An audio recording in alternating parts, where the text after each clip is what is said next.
Welcome back to If the Spaghetti Sticks. My name is Lauren Ruggiero. I am 22 years old, and I'm out living in California at the current moment. My podcasts are not like everyone else's podcasts, mostly because I walk and I talk.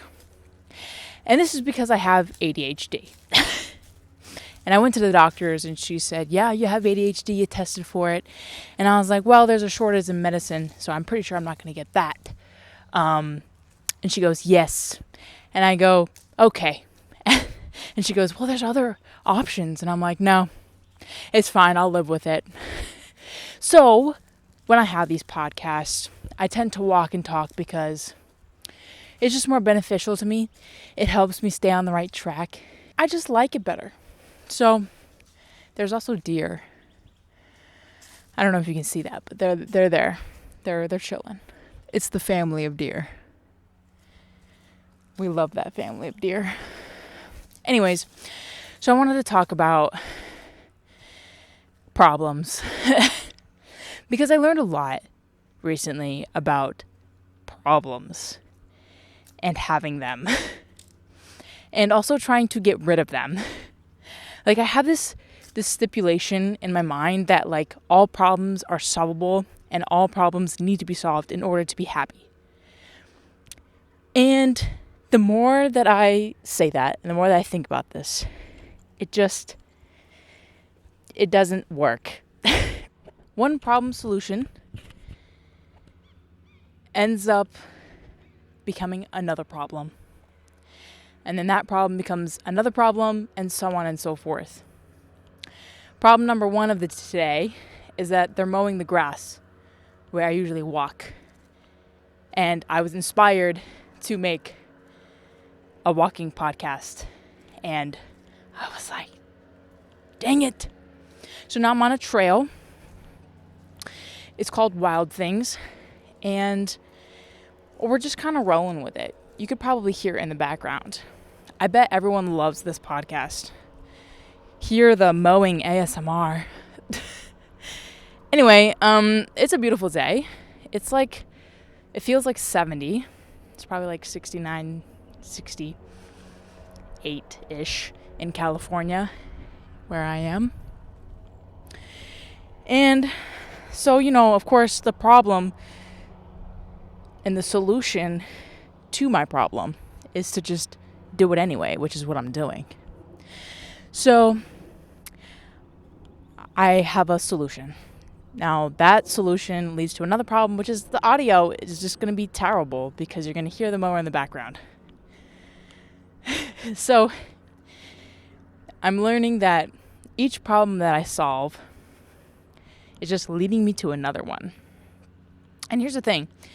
Us as humans, even if we don't have any problems, we still find something to complain about or have a problem about. Like, it's so interesting to watch and to also be the victim of it. Because once one thing is solved and you have like no more problems and you're Gucci and you're good for like 2 seconds and then you're like, I don't like this. This needs to change. Which leads me to my next point of like, problems are a great way to make changes.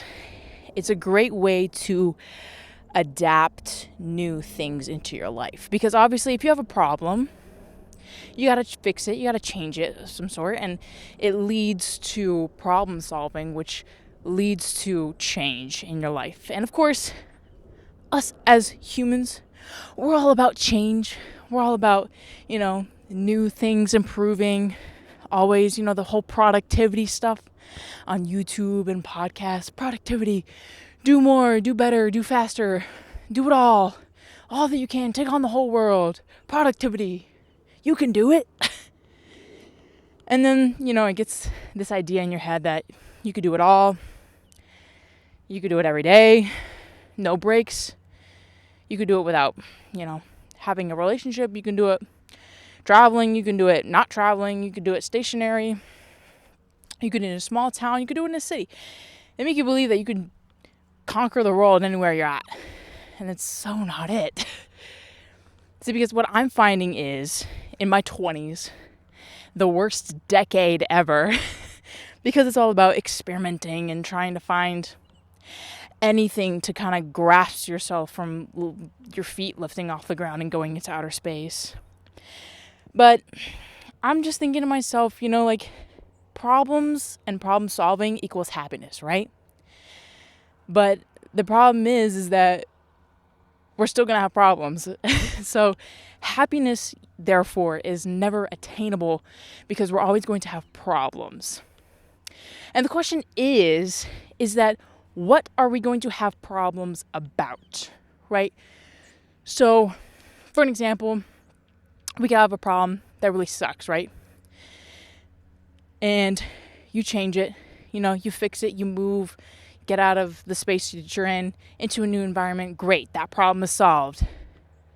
But then say you're not making any money, and then you got to figure out how to survive there. So it's like all these different things arise, and it's just like you got to pick your poison. You got to pick which problems you want to deal with, I guess, is what I'm trying to say. You got to pick your poison, right? Because a rich man is going to have money problems and a poor man is going to have money problems. It's just which one do you want to deal with, right? If you want to conquer the world and have your own business and do all that stuff and working your butt off 60-day work weeks is going to get you there and you're going to do it. But it's just like, do you want to miss out on like all the life events and a social life and friends and relationships to do that?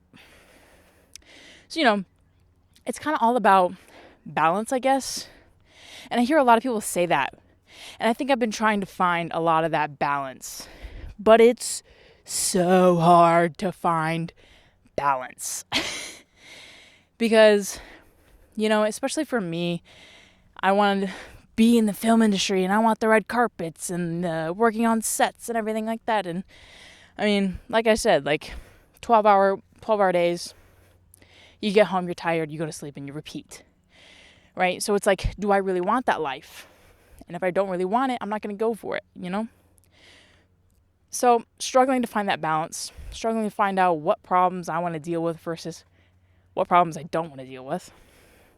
And also, what has been really challenging me lately is happiness. Where do I find happiness? And I think happiness is something that everybody wants. Everyone wants to attain happiness. If I get this, I'll be happy. If I do this, I'll be happy. If I move here, I'll be happy. And I'm such a victim of that. I'm like, if I move to New York, I'll be happy because, there are a bunch of creators and everything like that.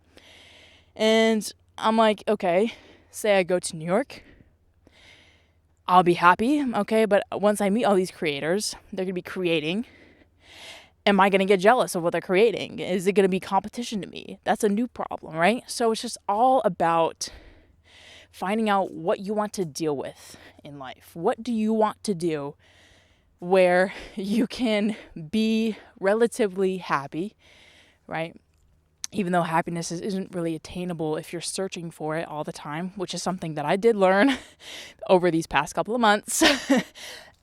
But so it's always all about what problems do you want to deal with versus other problems.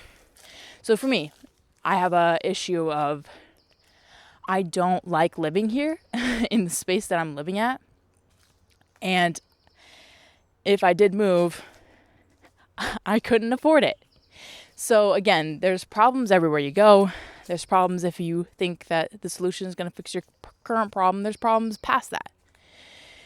So it's always about problems. And I've been learning that recently. It's just, there's so many problems.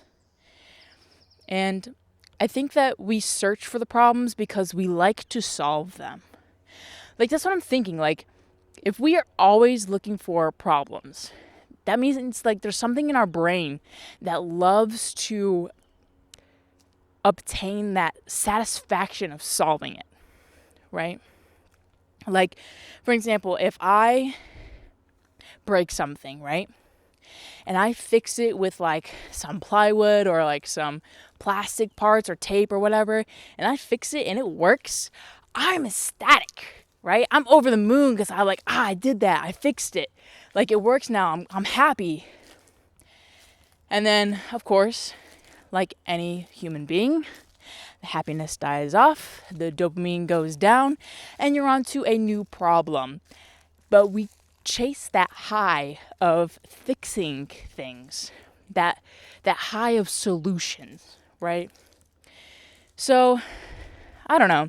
I've just kind of been thinking about that lately, and it's kind of been on my mind of like the whole idea of finding happiness, chasing happiness, being happy. And like, there's so many books about happiness and following your dreams and like doing big things and just everything to do with being a human and trying to find happiness, right? I mean, like, people back in the Renaissance era were trying to, like, philosophers were trying to find happiness, and they never did, because they're always in the loop of problem, solution. So, it's just never ending. I think that's something that I have to wrap my brain around, because it's like, I'm never going to be happy trying to look for happiness. So I should need to just stop. But it's hard because I'm always craving this idea of fixing things just to the way that I like it so that I could be happy and a stress-free life and, a life that's full of securities and comfort, right? Because we always chase those things as humans. But is that necessarily what we need, right? Because if we're comfortable and we're not challenged by anything, are we really going to be growing as people, as humans, as, your job occupation? Are you really growing as a person if everything is comfy and life is great and squishy? Because just like when you fix something, that dopamine, that high of solution, is going to go down at some point, and there will be another issue upon the road. Oh my God, I see a bunny. How cute. So, I think being in your 20s and figuring this stuff out is just really the most just heart-wrenching thing, because it's just like, great. I get to this age, I can move anywhere I want to move. I can drive to wherever I want to drive to, and you're telling me I can't find the satisfaction that I so desperately desire? Yes, that is correct. That is called adulthood, and you will never reach the satisfaction point because you will always want more. Because that's what the human existence is about. Being in my 20s and all, I think about reflecting a lot. And I made a YouTube video about this, but I reflect all the time, and I don't know if it's healthy. I think it is. I think it is healthy, mainly because if you're not reflecting, you're going to be in this constant state of overwhelm, because you won't know why you do the things you do, or how you do the things you do, or why something pisses you off so much. And I think reflecting helps you problem solve a little bit too. It helps you with that solution part. And I think that, reflecting and writing things down of like, okay, what bothers you? Or like, what made you angry? Or what made you sad? And asking yourself why, it will help you, grow your emotional boundaries of your brain, and also help you in the future so that when you feel like that, you understand why, and I also think that's a precursor to loving yourself as well, because when you understand yourself, you love yourself, because you're like, I am the way that I am built because I make these actions, or because of this in the past, and it's the understanding makes you realize, oh, I'm human. I love myself too. I'm in this era of whatever your emotion is. And that's okay, and trying to kind of understand where that emotion or those behaviors come from. And I think for me, like, I've done the therapist, I've done, the medications to the anxiety and depression and stuff like that. I've done all of those things. However, the thing that has helped me is watching a bunch of YouTube videos on how to shadow work yourself, basically. And also, like, doing things that ask you why. Like, why you do things. Oh my God, deer tracks. So crazy. Yeah, so, like, why, do you say the things that you say in an argument? Why do you get mad after someone tells you this? And so asking yourself why a bunch of times, I think, can get you to that answer that you're looking for. So, like, if you're always asking why and you go deeper into that line of thought, you will get to a point where you cannot ask why anymore. It's literally just the answer. But it led me to, like, lots of realizations about myself. And I think that definitely helps. The understanding of me and why the way I am and how I react the way I react. Also, another thing that has helped me is asking yourself what in the past has led me to do these things. What in the past caused me to, like, protect myself in this situation using these words or behaviors, Because, like, every time I lash out irrationally or I, become really upset or, something, it's usually because of something that happened in the past and my brain is triggered, obviously, by it. And it makes me react that way to protect myself against it. So if I get angry, I'm like, oh, I've felt this before, so now I'm going to do this and say this because I'm protecting myself from ever feeling like that again. So I think understanding that is a big win for you in the books, because I would just get angry or I would just get sad and I would just be like that for like a week because I wouldn't reflect, because I wouldn't go deep into what actually hurt me. You know what I mean? So problem solving in that aspect and doing that self shadow work is something that is really, really good. And I don't know. I think understanding myself and reflecting and you having these solutions is really good. And it makes me feel like I'm fixing, my brain and my inner workings a bit. So that helps my brain aspect, at least a little bit, for what I do. But maybe it might not work for you. But I would always say try it, see where it gets you. And I don't know, maybe it'll help you understand yourself more, why you do things the way you do, and what you do as a human,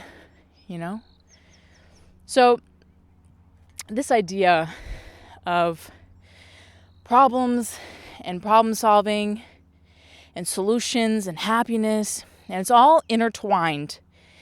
It's all interdependent on each other, and it sucks. Because if it's like different categories in your life, and if one category is lacking in something and you haven't figured it out yet, all the other categories are gonna lack too. Because if one thing is off balance, here we go, balance again. See, it's all interworked.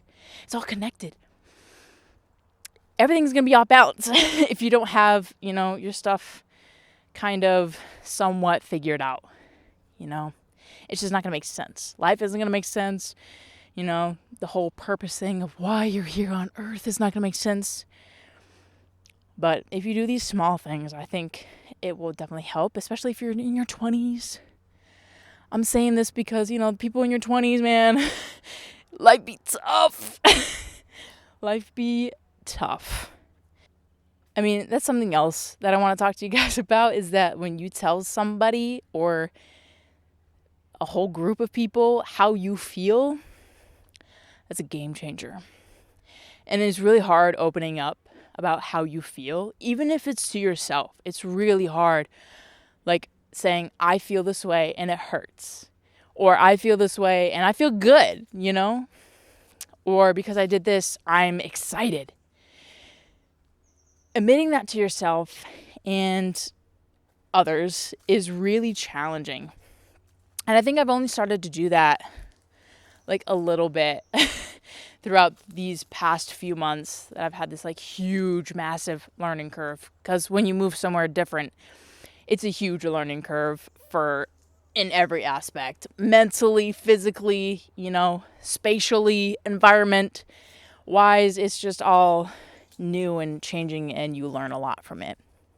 So when you talk about, feelings and stuff, everything gets a lot easier because people start to understand, because they know what that feels like and they know what you feel like, or at least they've gone through an experience of it ending in that some type of feeling. They might not understand your exact situation, but it might make sense of the feelings to them.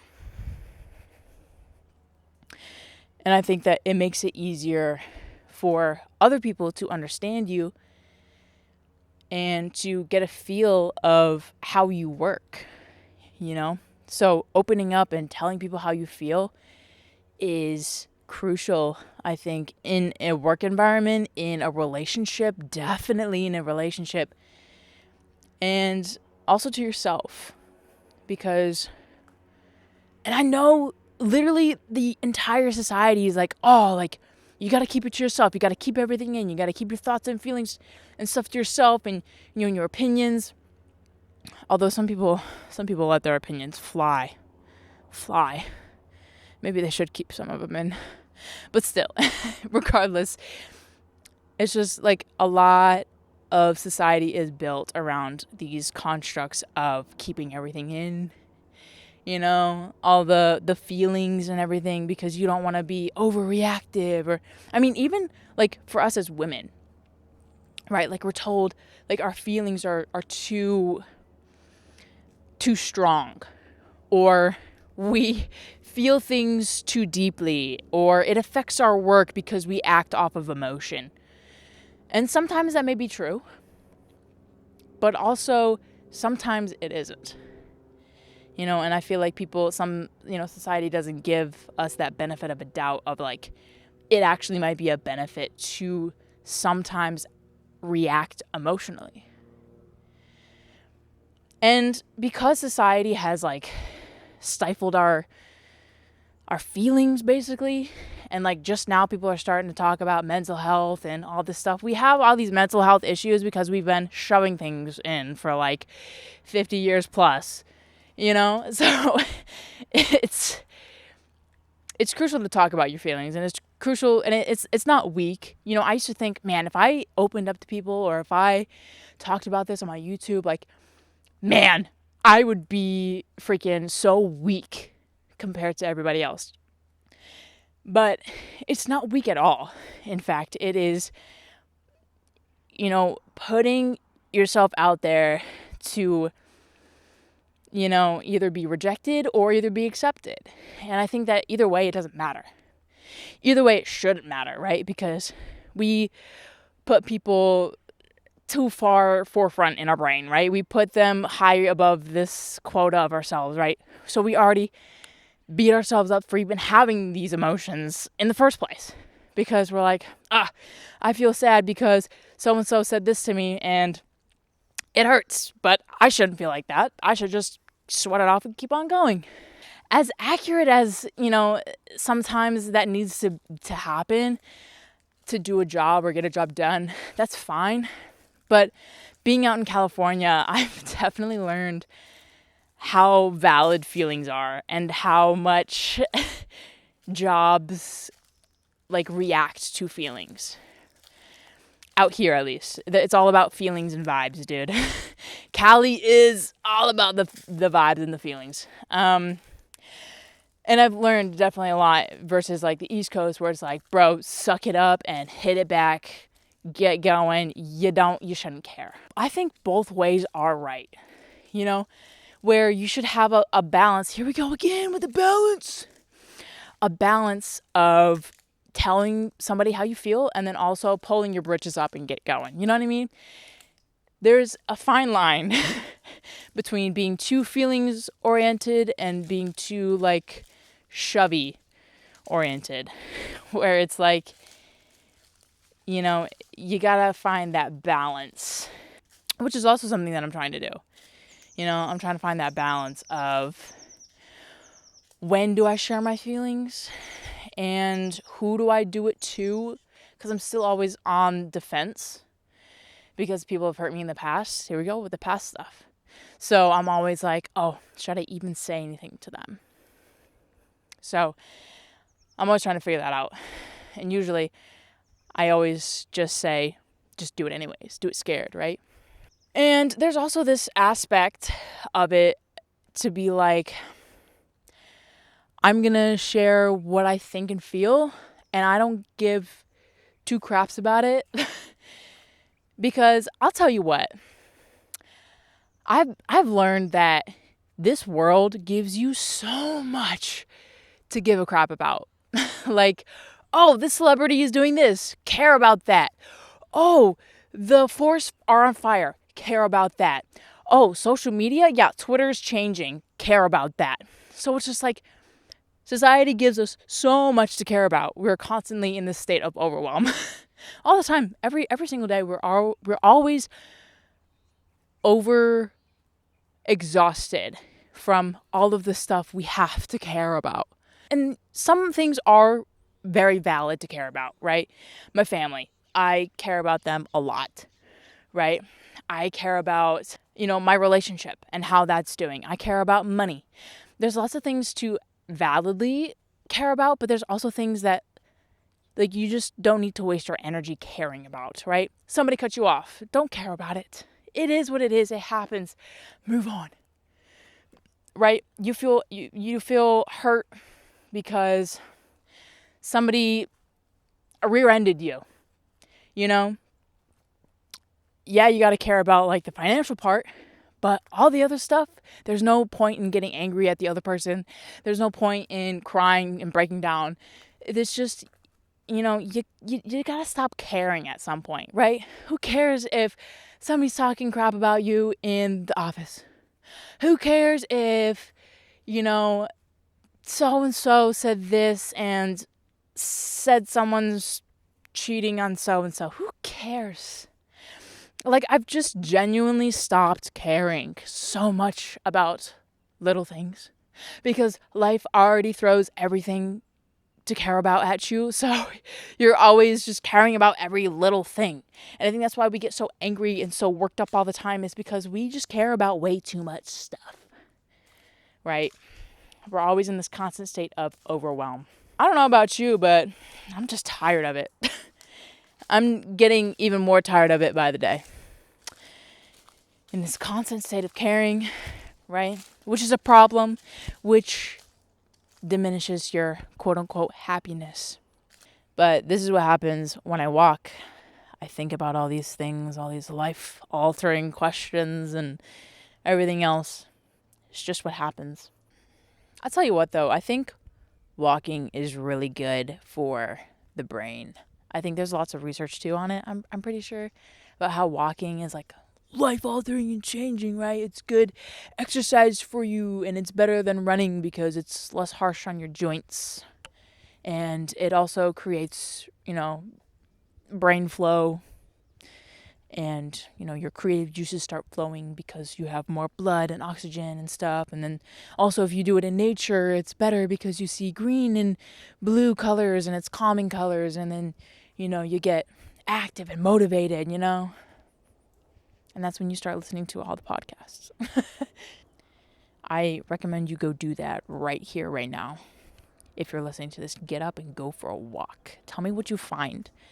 I found so many interesting things. Like, there's literally barbed wire right there. Like, why is there barbed wire? I have no idea. Zero idea. There's a fallen tree right over there. Why? I don't know, but it's broken in half. One thing that I'm very thankful for is the location of where I live, because it's pretty. It's really pretty, you know. And if I have to live in a trailer, I guess, for a few more months and get this view, that's fine.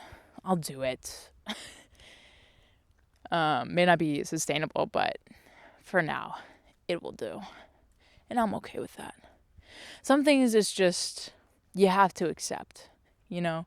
Some of your problems you just have to accept, because I don't think they're going to get solved anytime soon. So you just kind of have to look at that problem and be like,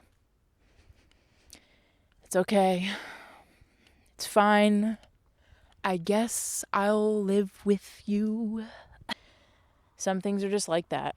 And I've also learned that too, is that some things you just have to accept, regardless of if you're a fan of it or you're not. Because accepting allows you to free up your brain space and move on. This has been another episode of If the Spaghetti Sticks. I hope you all have enjoyed this as much as I have. And if you'd like, I have a Patreon page called Adventures with Lauren. If you'd like to go to support, I would gladly love that, because it helps small creators like me put food on the table and eat something every once in a while. So, thank you for listening. Support if you'd like. And throw spaghetti against the wall. See if it sticks. Bye.